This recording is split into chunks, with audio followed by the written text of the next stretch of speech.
Commander Vex Orion didn't mean to start an interstellar war.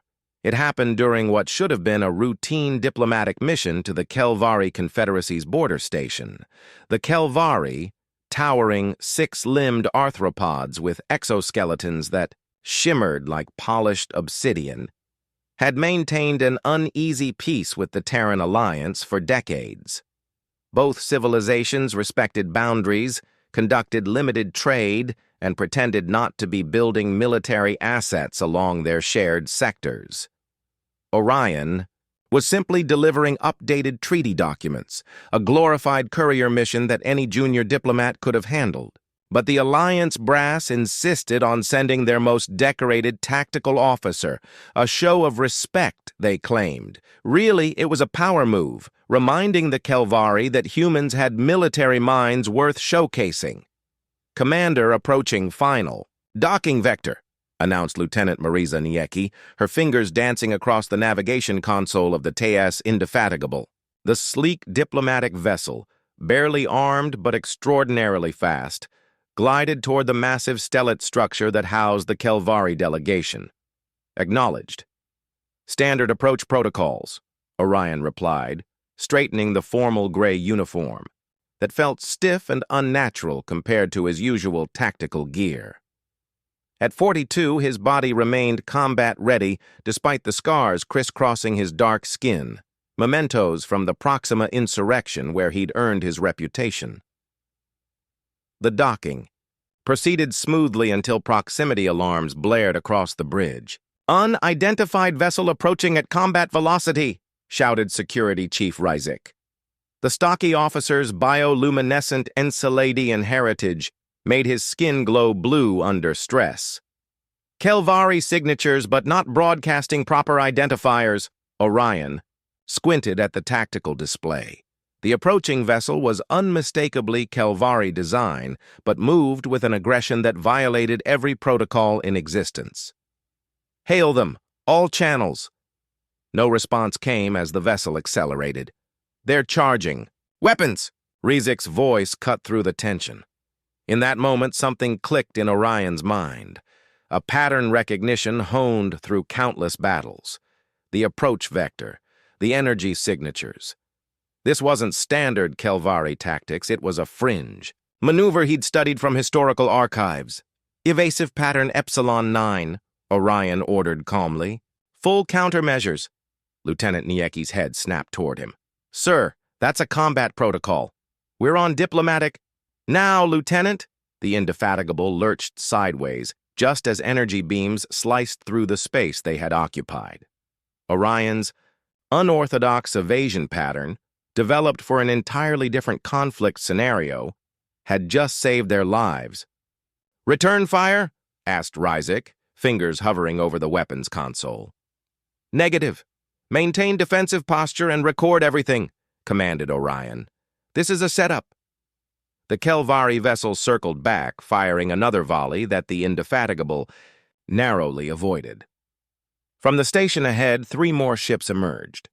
"Sir, we're being hailed by High Emissary Zith Vora from the station," called Communications Officer Pelzai, her translucent Proximan features intensifying with stress. The main screen flickered to life, revealing the imposing form of the senior Kelvari diplomat, mandibles clicking in what humans had learned to recognize as extreme agitation. "Commander Orion," the translator rendered the clicks and whistles, "you have violated sacred space and attacked a ceremonial escort. This is an act of war by your alliance."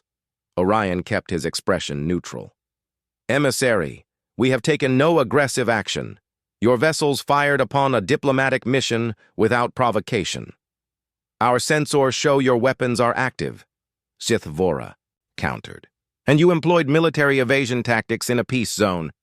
"To avoid being destroyed," Orion replied evenly. "Check your records. We fired nothing." The Kelvari's compound eyes flashed with an iridescent pattern that the translation software couldn't interpret. "It is too late, Commander. The Matriarch Council has received confirmation of human aggression. The long-anticipated conflict begins now." As the transmission cut, Orion realized with cold clarity. He'd just become the human who triggered an interstellar war. And somehow, he knew he was being set up to take the fall for something much bigger than a border incident. "You're telling me," Admiral Kira Espinosa said, her weathered face filling the secure view screen, "that the Kelvari planned this?" The Alliance Fleet Commander's dark eyes narrowed as she studied Orion's report from the safety of Titan Command, millions of kilometers from the rapidly disintegrating diplomatic situation. "Yes, Admiral.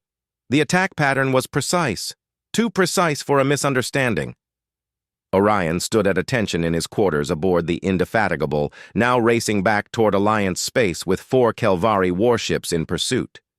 They targeted us specifically, using a formation designed to appear defensive if viewed from their station's sensors. Espinosa's silence spoke volumes. 3 decades of military service had taught her to recognize political maneuvering disguised as military action. "The Security Council is already in emergency session. The Kelvari ambassador to Earth stormed out an hour ago, claiming humanity has shown its true violent nature." "It's a pretext," Orion insisted. "The question is, why now?" "That's above your clearance, Commander." Espinosa paused, then added, more softly, "But not for long. Return to Arcturus Station immediately. I'm promoting you to Tactical Director for the Kelvari Conflict Response." Orion blinked. "Admiral, with respect, I'm the officer who demonstrated exceptional tactical insight by recognizing and countering an ambush that would have killed everyone aboard. You didn't start this war, Vex, but you might be our best chance at ending it." After the transmission ended, Orion stared at the star chart on his wall display. The Alliance Kelvari border stretched across 17 star systems, each a potential flashpoint. Reports were already coming in of skirmishes at 3 different outposts. A soft chime announced Lieutenant Nayeki at his door. "Enter," he called. She stepped inside, datapad in hand, her usually immaculate appearance showing signs of strain. "Sir, I've analyzed our sensor logs from the incident. There's something unusual." "Show me." Nayeki placed the pad on his desk, displaying a spectral analysis of the weapons fire.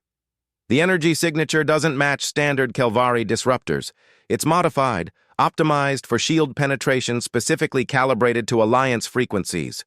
Orion frowned. "They've been preparing for this." "That's not all," Nayeki continued. "I cross-referenced with intelligence archives. This signature contains trace patterns consistent with Mrezlak technology." "The Mrezlak Collective?" Orion's eyebrows rose. The silicon-based sentients were notoriously isolationist, having sealed their borders centuries ago. "They haven't engaged with either humans or Kelvari in generations." "Exactly. So why is their weapons technology showing up in a Kelvari ambush?" Before Orion could respond, the ship's alert system activated. "Commander, to the bridge," came Security Chief Ryzik's urgent voice. "We have company." On the bridge, the tactical display showed a chilling sight. Not just the pursuing Kelvari vessels, but a newly arrived battlecruiser of unfamiliar design blocking their path to Alliance space. "Configuration unknown," reported Officer Pelzai. "Not in any database." Orion studied the vessel's structure. Its asymmetrical design suggested an emphasis on frontal firepower with minimal concern for defensive positioning. A ship designed by a species confident in their offensive superiority. "They're hailing us," Pelzai added. "Audio only." "Put it through." A voice like grinding glass filled the bridge, speaking flawless but unnaturally cadenced English. "Human vessel. You carry information dangerous to galactic stability.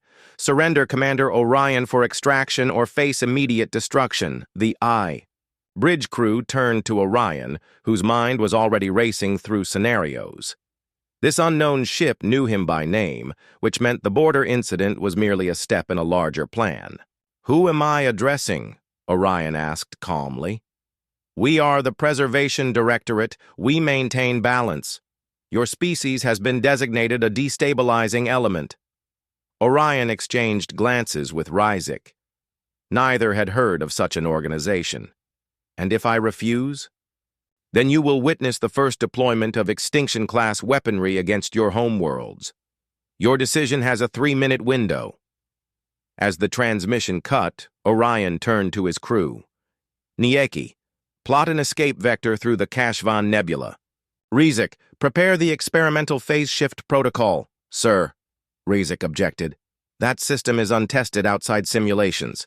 Then we're about to conduct the first field test, Orion replied, his mind already formulating a strategy that would later be studied in every military academy across human space.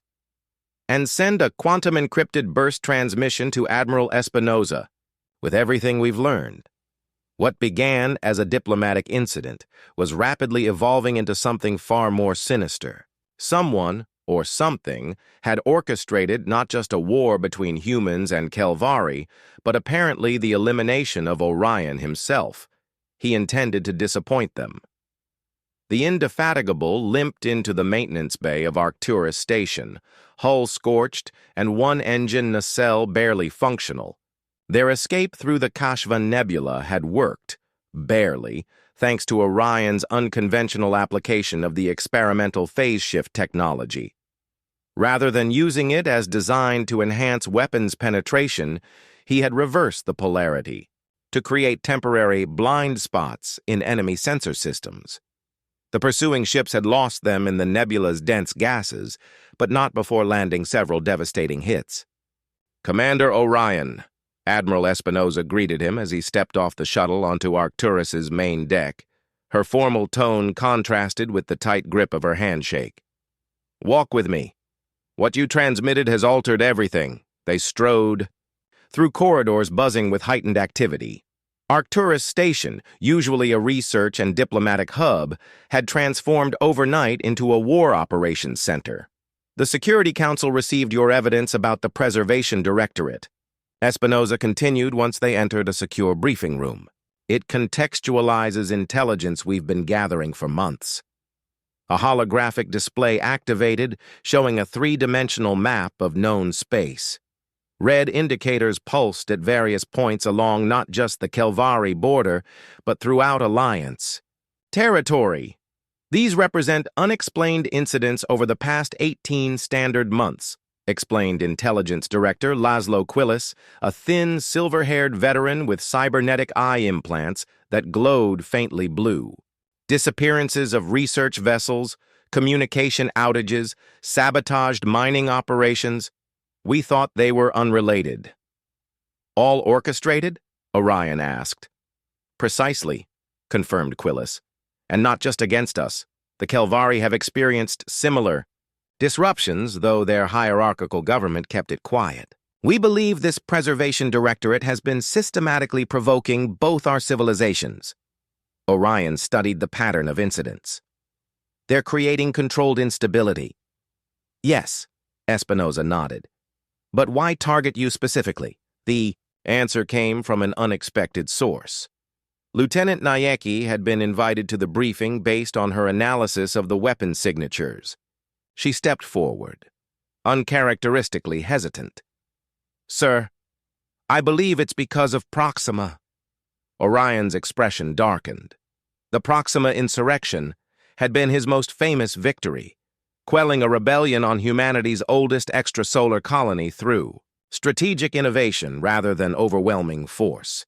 It had saved millions of lives but earned him powerful enemies among the military's old guard who preferred decisive shows of strength. Elaborate, Lieutenant, Quillis prompted. Commander Orion's tactical approach represents a fundamental departure from established doctrine, Nieki explained. At Proxima, he demonstrated that smaller forces could neutralize larger ones through asymmetrical engagement and psychological operations. If the Directorate wants a destructive war between humans and Kelvari, then my approach threatens their agenda, Orion finished. They don't want a measured conflict. They want mutual annihilation. Admiral Espinosa's comm unit chimed. Her expression grew grave as she listened to the message. The Kelvari have launched simultaneous attacks on Deneb Colony and the Europa Research Station. Civilian casualties reported. The room fell silent. Europa was deep in Alliance territory, well beyond the border zones. How did they penetrate our defense network? Quillis demanded. They didn't, came a new voice from the doorway. A striking figure entered, tall and imposing with metallic gold skin and eyes that shifted color like oil on water. Ambassador Vrex, the newcomer introduced herself with a slight bow. Sentinel Collective. The Sentinels were one of the oldest spacefaring civilizations, largely withdrawn from galactic politics, but respected as neutral observers and occasional mediators. The attacks were not conducted by Kelvari ships, Ambassador Vrex continued, her voice melodic yet precise. Our long-range observatories detected vessels using sophisticated camouflage technology to mimic Kelvari signatures. The Directorate, Orion concluded. Indeed. The ambassador nodded. They have similarly attacked Kelvari worlds using vessels disguised as human. This conflict benefits them somehow. Espinosa turned to Orion. I'm authorizing Operation Starbreak. You'll take command of the 7th Tactical Fleet. Your mission: expose this directorate and prevent full-scale war with the Kelvari. The Kelvari believe we are the aggressors, Orion noted. They won't listen to diplomatic overtures now.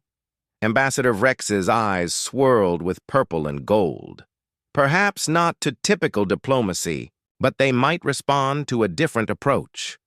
One that speaks their language of honor and combat while demonstrating the deception. Orion considered this. In his studies of Kelvari culture, he had discovered their profound respect for what they called truth through action, demonstrations rather than declarations. I have an idea, he said slowly, but it will require resources typically reserved for offensive operations to be used creatively.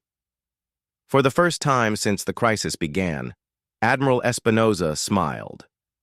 Creativity is why you're in charge, Commander. Or rather, Admiral Orion. She handed him a small box containing the insignia of his battlefield promotion. The Alliance needs your unconventional thinking more than ever.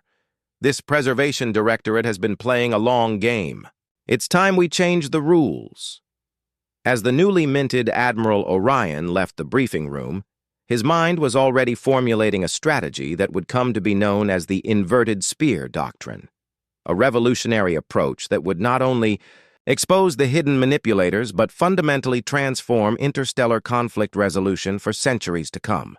Unconventional doesn't begin to describe this, Admiral, muttered Captain Dravos Ikai, commander of the assault carrier Indomitable, as he reviewed Orion's battle plans.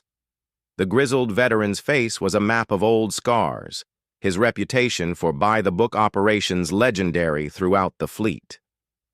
Conventional tactics are precisely what the Directorate expects, Orion replied, standing before the assembled command staff of the 7th Tactical Fleet. 14 ships' captains and their executive officers filled the Indomitable's war room, many looking skeptical. They've studied our doctrines, probably for decades. They're counting on us to respond with overwhelming force. The holographic display between them showed the Kelvari border worlds, particularly the Nix Vega system, where intelligence indicated the next false flag operation would occur. The Directorate's pattern had become clear. Attack, disguise the perpetrators, escalate. 3 more incidents had occurred in the week since Europa, each more devastating than the last. So instead of bringing our firepower to bear, continued Orion, we're going to effectively disarm ourselves. With respect, sir, that's suicide. Captain Ikai wasn't known for mincing words. Not disarm, Orion corrected. Repurpose. He manipulated the hologram, zooming in on the fleet's newest weapon systems. These phase-shift emitters were designed to penetrate enemy defenses. We're going to modify them to create localized disruption, fields that will reveal true ship signatures beneath any camouflage technology. Lieutenant Commander Evras Zinn, The fleet's chief science officer leaned forward with sudden interest. A Martian by birth with the characteristic tall, lean physique, she had been skeptical until now. You're proposing to convert offensive capabilities into detection systems? The power requirements would be enormous. Which is why we'll be channeling energy from our main weapon banks, confirmed Orion. We'll appear relatively defenseless to conventional scans. Murmurs rippled through the assembled officers. There's more, Orion continued. We need to make contact with the Kelvari military, specifically Battle Coordinator Grithvar. Captain Ikai's eyebrows shot up. The Scourge of Sirius? The same Grithvar who decimated our forces at New Harmony during the border conflicts 30 years ago? The same, nodded Orion. Before retirement, he was the most innovative tactical mind in their fleet, and the only high-ranking Kelvari who ever publicly questioned their military's aggressive posture toward humans. How exactly do you propose we contact an enemy commander? During active hostilities? Asked Captain Nelza Kodari of the destroyer Swift Justice, her cybernetically enhanced voice carrying a metallic undertone. Orion smiled. That's where Ambassador Vrex comes in. The Sentinel ambassador stepped forward from where she had been observing silently. The collective maintains communication channels with all major powers, regardless of their conflicts with each other.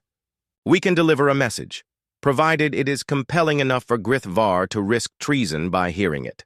And what message could possibly convince the Kelvari's greatest warrior to collaborate with his sworn enemies? Asked Ikai. Orion manipulated. The holographic display again, bringing up surveillance footage from the original border incident. The truth. Enhanced and unaltered sensor logs showing the distinctive energy signatures we detected. Grithvar is a student of warfare. He'll recognize these anomalies just as we did. Even if he believes the evidence, objected Captain Kodari, why would he help us?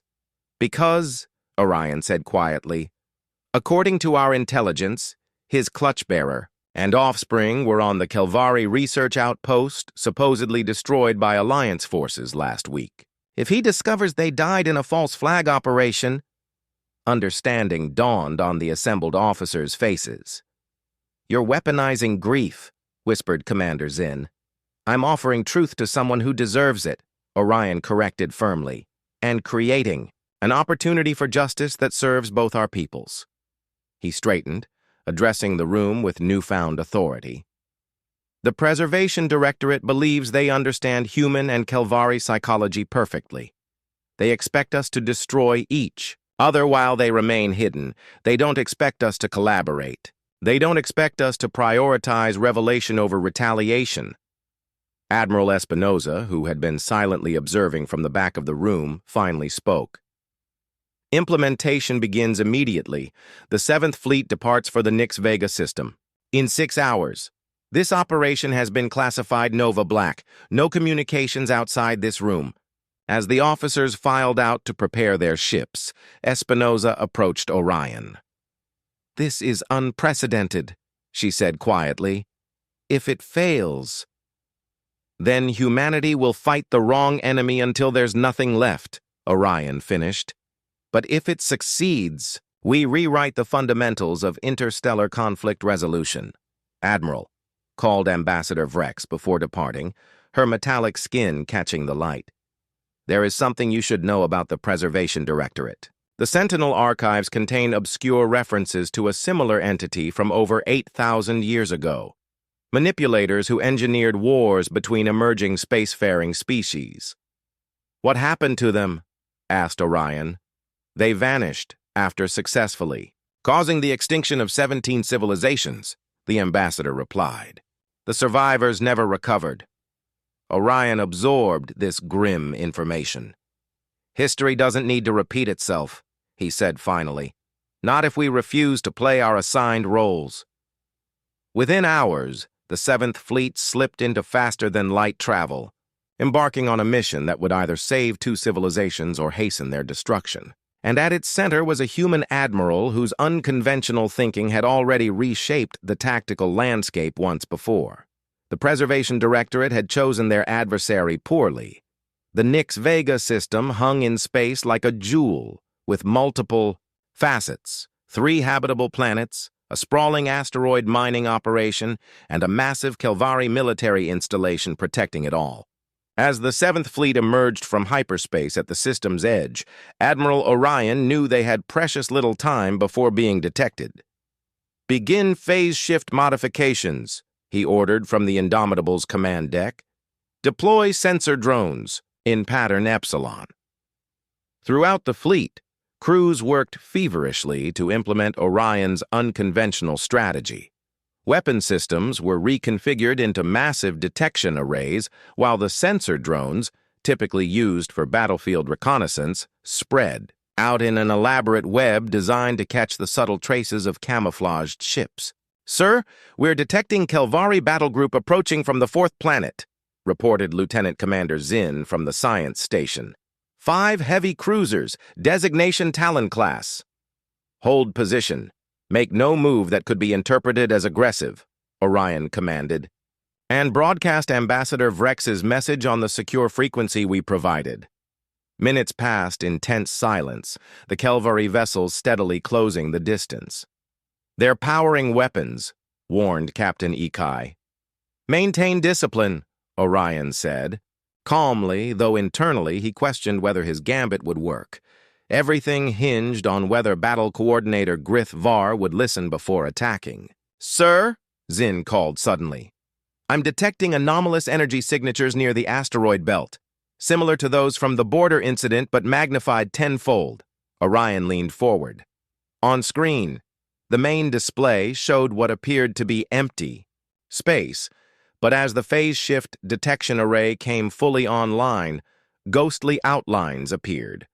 3 massive vessels of unknown configuration, their true forms hidden beneath sophisticated camouflage technology.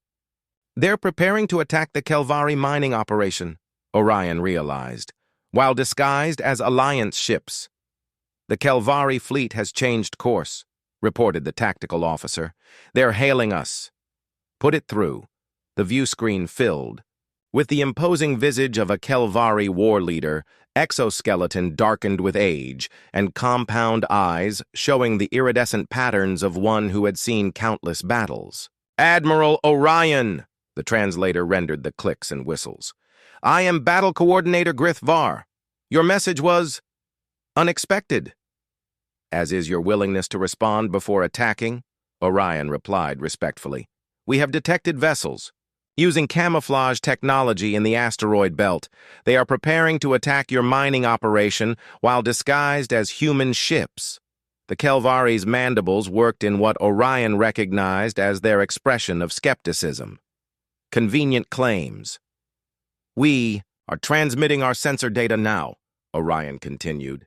"And as a show of good faith, we have reconfigured our weapons systems to detection arrays. Scan us. You'll find we're currently incapable of launching an effective attack." There was a long pause as Grith Var presumably received reports from his own science officers. "The data is compelling," the Kelvari commander finally acknowledged. "But it could be fabricated." "Then allow us to prove it," Orion proposed. "The vessels will attack within the hour. When they do, their camouflage will falter during peak weapon discharge. If you position your fleet here," he transmitted tactical coordinates, "you can observe without being detected while we maintain our position as apparent targets." Another long pause followed. "You ask me to trust the word of a human during wartime," Grith Var said finally. "Do you know what happened to my family?" "Your clutch-bearer and offspring were reported killed in an attack attributed to Alliance forces," Orion answered solemnly. "I believe they were victims of the same deception being perpetrated against both our peoples." The Kelvari's compound eyes flashed with patterns too complex for the translation software to interpret. "If you are deceiving me, Admiral Orion, I will personally ensure your death is neither quick nor merciful." "Understood." The transmission ended. "Did they accept the plan?" asked Captain Ikai. "We're about to find out," Orion replied, watching as the Kelvari battle group altered course exactly as he had suggested. taking up hidden observation positions near a dense asteroid cluster. For 30 tense minutes, the fleets maintained their positions. Then, just as Commander Zinn had predicted, the camouflaged vessels began moving toward the mining operation, energy buildups indicating imminent weapons fire. "Now," Orion ordered. "Full power to the detection arrays." The modified phase shift. Emitters activated, sending waves of precisely calibrated energy across the battlefield. For a moment, nothing seemed to happen. Then, like mirages dissolving in reverse, the true forms of the attacking vessels became visible to all sensors in the region. The ships bore no resemblance to either human or Kelvari design. Their hulls were crystalline structures with organic-looking protrusions, utterly alien in concept and execution. "Transmitting visuals to the Kelvari fleet," reported the communications officer. Before Orion could issue further orders, the disguised vessels opened fire on the mining installation. Massive energy beams sliced through defensive shields, causing catastrophic damage. "They know they've been exposed," Orion realized. "They're accelerating their timeline." The communications system chimed. "Incoming transmission from Battle Coordinator Grith Var." The Kelvari commander's image appeared, his exoskeleton now bearing ceremonial war markings hastily applied. "You have shown truth through action, Admiral Orion. The deception is confirmed. We need to coordinate," Orion urged. "Those vessels possess technology beyond either of our capabilities individually." Grithvar's mandibles clicked rapidly, the Kelvari equivalent of a grim smile. "Indeed, I propose a temporary alliance to eliminate these provocateurs. Your detection technology combined with our firepower." "Agreed," Orion said without hesitation. "Transmitting tactical integration protocols now." What followed would later be described in military academies as the Nix Vega maneuver, the first coordinated battle operation between humans and Kelvari in history. As the 7th Fleet maintained their detection array at maximum power, the Kelvari battle group executed a perfect pincer movement against the exposed Directorate vessels. The battle was fierce, but decisively one-sided once the element of deception was removed. Within 20 minutes, 2 Directorate ships had been destroyed, while the third initiated some form of emergency protocol and vanished in a flash of exotic energy. As the dust settled, Admiral Orion opened a channel to Grith Var. "Battle Coordinator, I believe we have much to discuss." The Kelvari commander's compound eyes displayed a pattern that the translation software finally recognized: respect. "Indeed we do, Admiral Orion. Beginning with how to hunt down the remaining infiltrators who have manipulated our peoples into conflict for their own inscrutable purposes." As the human and Kelvari fleets cautiously moved into formation alongside each other, Orion knew this unprecedented alliance was just the beginning. The Preservation Directorate had catalyzed something they never intended: cooperation between species they had deemed destined for mutual destruction. Their greatest miscalculation had been targeting Vex Orion, the one human whose unconventional thinking could turn an act of war into the foundation for peace. 6 months after the Nix Vega encounter, Admiral Vex Orion stood in the newly constructed Joint Operations Chamber aboard the massive space station Concordia. Built in neutral space between Alliance and Kelvari territories, the station symbolized the unprecedented cooperation that had emerged from near catastrophe. The chamber bustled with activity, human and Kelvari officers working side by side at integrated command stations, their former enmity replaced by wary respect and growing camaraderie. Holographic displays showed the positions of the combined fleet, now designated the Unified Defense Force, spread across 3 sectors. "The Directorate's main base of operations has been positively identified," announced Commander Nayeki now, Orion's chief intelligence officer. Her promotion had been one of many rapid advancements as both civilizations reorganized to meet the existential threat. "It's located within the Veil Nebula, disguised as a natural formation." Battle Coordinator Grith Var clicked his mandibles thoughtfully as he studied the data. The imposing Kelvari had become Orion's unexpected ally and friend over the months of joint operations. The nebula's radiation would mask their energy signatures from conventional scans. Clever, but not clever enough, Orion observed. Not anymore. The alliance forged in the heat of battle had quickly expanded beyond military cooperation. Scientific exchange had accelerated technological development on both sides, while cultural understanding grew through necessity. The modified phase shift detection technology pioneered by Orion had been refined into the cornerstone of their shared defense strategy, now supplemented by Kelvari stealth penetration techniques. Ambassador Vrex entered the chamber, her metallic skin catching the light from the holographic displays. "The Sentinel Collective Council has reviewed your evidence," she announced. "They have authorized full disclosure of historical records regarding the entity you call the Preservation Directorate." She placed a crystalline data node in the central interface. The displays shifted, showing images thousands of years old, ancient, civilizations, long extinct, and the same crystalline ships that had attacked in Nix Vega. "They call themselves the Eternal Guardians," Vrex explained, "a species that evolved in the earliest epochs of our galaxy. They believe themselves to be the arbiters of cosmic balance, allowing only certain forms of civilizational development to flourish while culling others. They engineer conflicts between emerging spacefaring races," continued Orion, "then harvest the technological innovations born from warfare, while ensuring neither side becomes powerful enough to threaten their dominance," added Grith Var. "Our civilizations were judged incompatible with their vision of galactic order."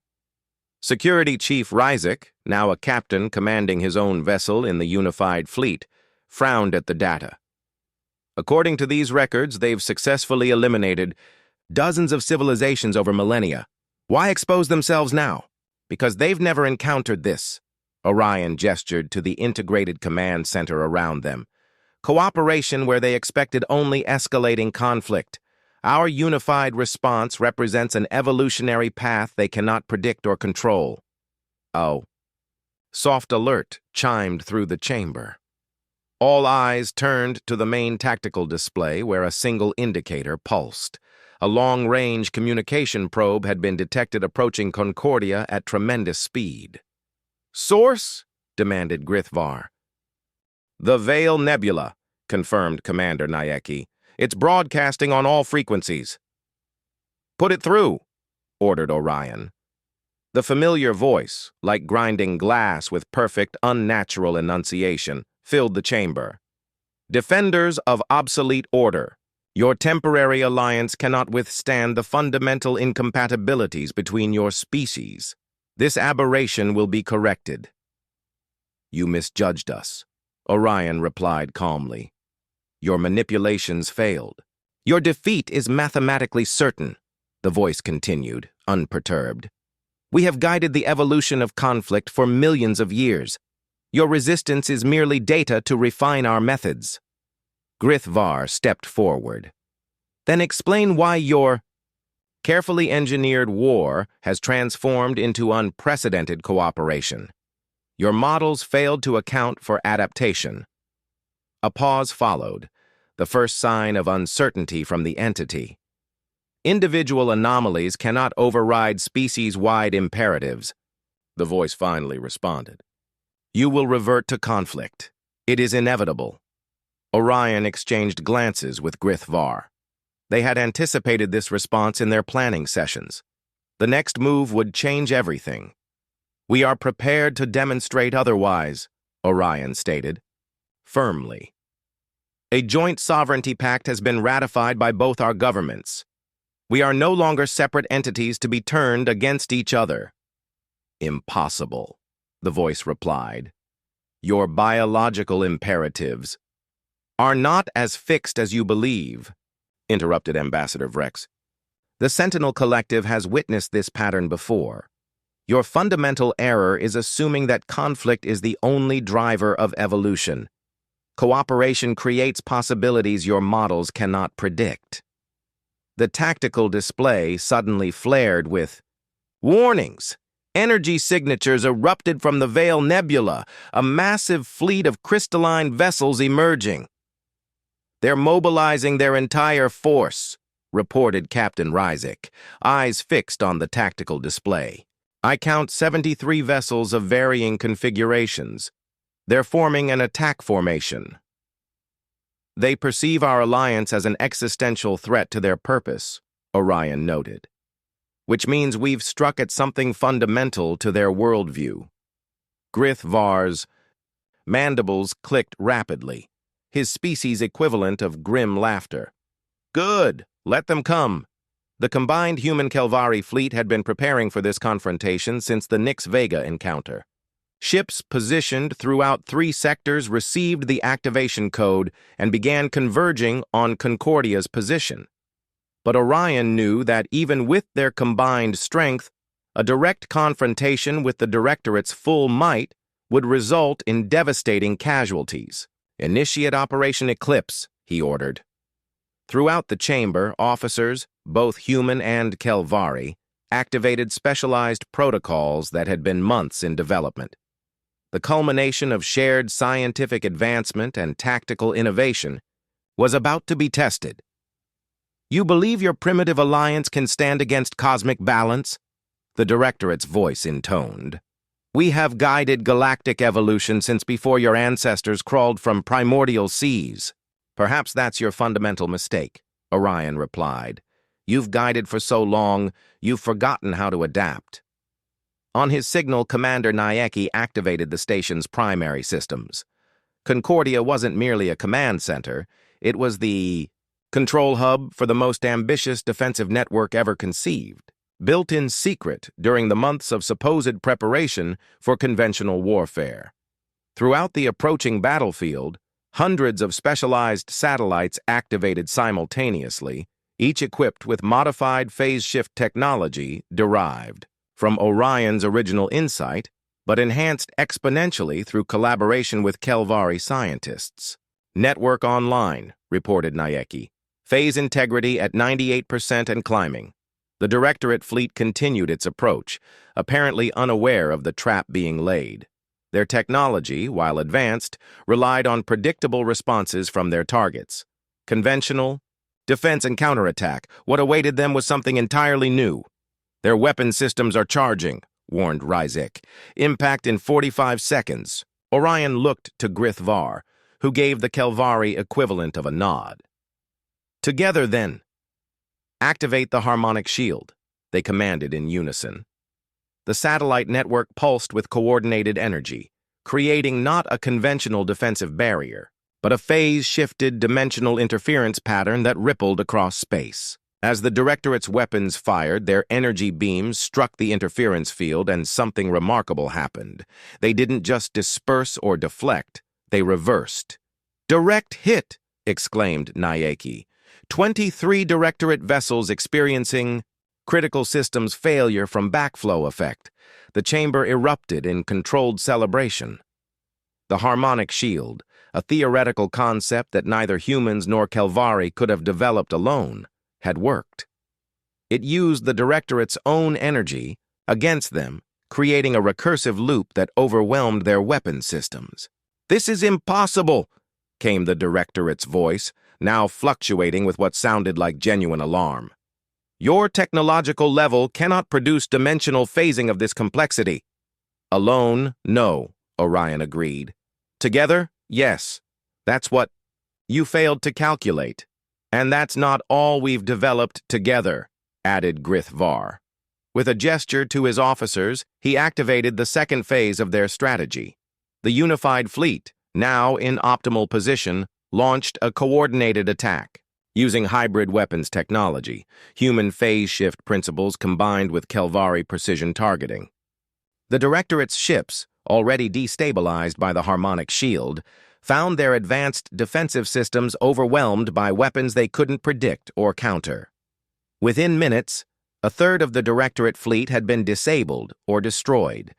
While the remainder fell into disarray, their perfect formations breaking apart as they attempted to regroup against an enemy that defied their strategic models.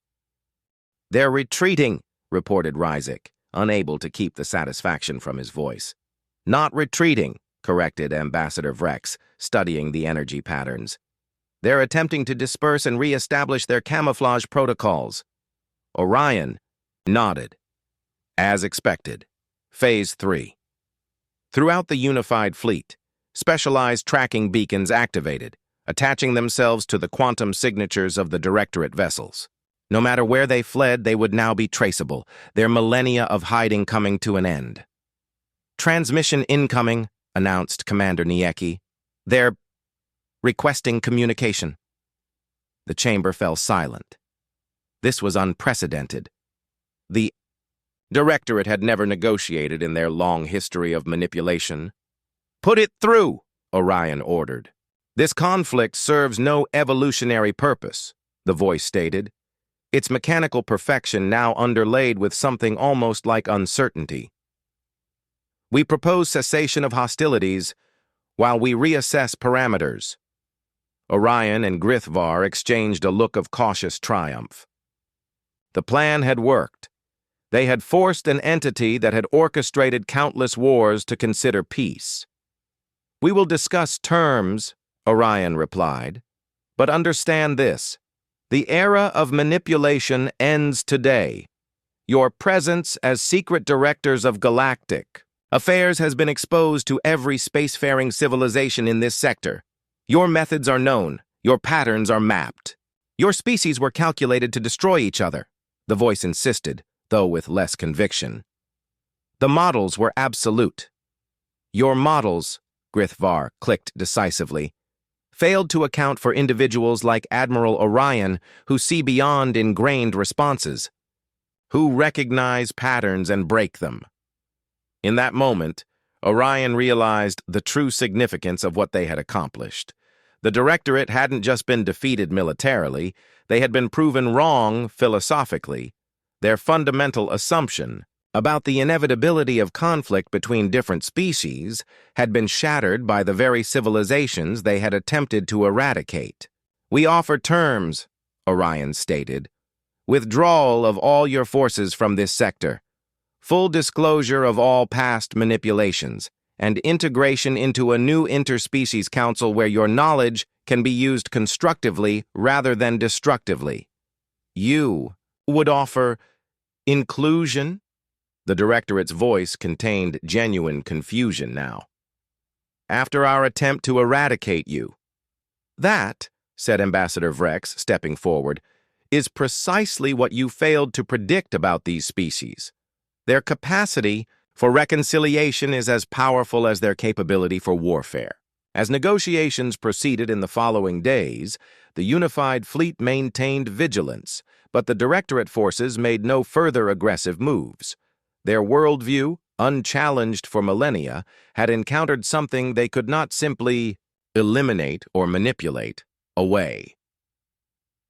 3 weeks later, in the Grand Assembly Hall of Concordia Station, representatives from 27 spacefaring civilizations gathered to witness the signing of the Galactic Concord, a treaty not just between humans and Kelvari, but including the reluctant participation of the Directorate themselves, now referring to themselves by their true name, the Paxar Continuum. As Admiral Vex Orion affixed his signature beside that of Battle Coordinator Grithvar, he reflected on the improbable journey that had begun with a simple diplomatic mission gone wrong. What had seemed like the beginning of an interstellar war had instead catalyzed the greatest peace the galaxy had known in recorded history. "They'll study this for generations," murmured Commander Niecki, standing at his side. "How one human's unconventional thinking changed the course of galactic history." Orion shook his head slightly. "Not one human. All of us, working together. That was the key they never understood." As the ceremony concluded, the massive observation dome above the assembly hall revealed the stars beyond. The same stars that had witnessed countless civilizations rise and fall through conflict. But now, for the first time, they looked down. upon something new, a tapestry of different species, united not by force or fear, but by the simple recognition that cooperation offered possibilities that conflict never could. The human who had accidentally kicked off an interstellar war had done something far more significant. He had helped end the cycle of manufactured conflicts that had defined galactic history for millennia. And in doing so, he had redefined not just battle strategy, but the very nature of interspecies relations. The age of manipulation was over. The age of cooperation had begun. And somewhere in the vast chambers of the Paxar Continuum's crystalline vessels, new models were being calculated, models that, for the first time in their long history, included variables they had never before considered possible: trust, cooperation, and the unpredictable innovation that comes when different minds work together rather than against each other. It was, by any measure, the greatest victory humanity could have achieved. Not the defeat of an enemy, but the transformation of one.